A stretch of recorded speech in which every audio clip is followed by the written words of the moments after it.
Hello everyone, welcome back to my channel. I hope everyone is having a wonderful day. The weakest link. Shaun Wallace's ultimate challenge. The Liverpool beer keller was buzzing with excitement as Shaun Wallace, the Dark Destroyer himself, stepped onto the stage. A sea of eager quiz enthusiasts clutched their drinks, waiting for the quiz night to begin. Shaun adjusted his glasses and surveyed the crowd with a confident smile. He had faced off against some of the greatest quiz minds in the world, yet tonight, in this packed venue, he felt right at home. "Good evening, everyone," he boomed into the microphone. "I hope you're ready to put your knowledge to the test, but let's make one thing clear. If there are any soap opera questions, I'm leaving."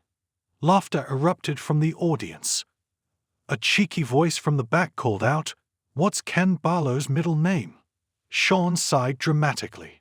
"You see, this is exactly what I mean." The first round of the quiz was a breeze. History, he dominated. Science, aced it. Sport, no problem. As always, he was in his element until he reached round 4. All right, next round is, oh no. He squinted at the screen behind him. A murmur rippled through the crowd. The title on the screen read, "Soap Operas Through the Ages." Shaun turned to the event organizer, Steve, who grinned mischievously. "Come on, Shaun. Even the Dark Destroyer has to face his fears sometime." The crowd whooped and clapped. He had no choice. He took a deep breath, preparing for battle. Question 1. In EastEnders, which pub is the heart of Albert Square? The audience fell silent. Shaun shifted uncomfortably. His brain scrambled for an answer, but nothing came. A man in the front row whispered, "Come on, Shaun, it's easy." "Oi, no helping," Shaun scolded. Then, after a painful pause, he muttered, "The Queen, something."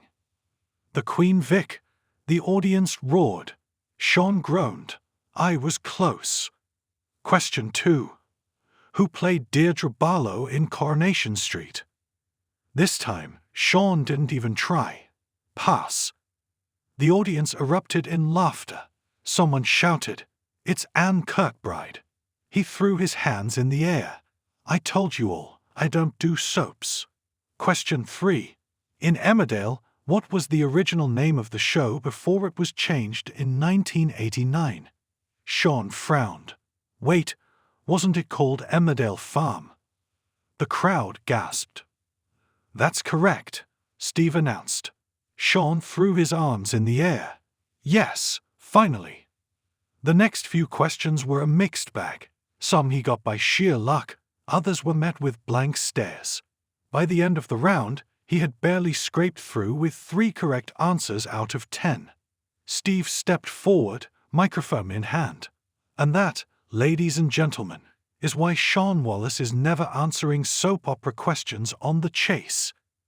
The crowd gave him a standing ovation. Shaun chuckled. All right, you had your fun. Now, let's get back to real quiz topics.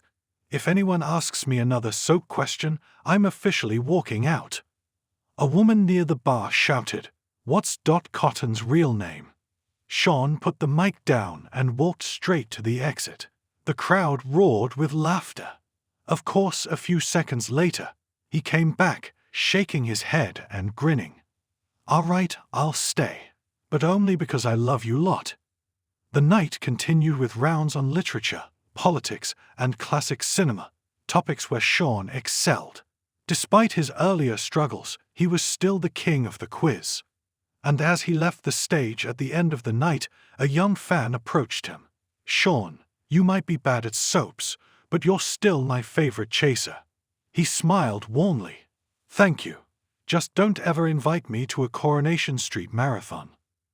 With that, he walked off into the Liverpool night, knowing he had survived his ultimate challenge, not the chase, not his fellow chasers, but the one thing he truly feared, soap operas. What do you think? A fun, light-hearted take on Shaun Wallace's kryptonite in the quiz world.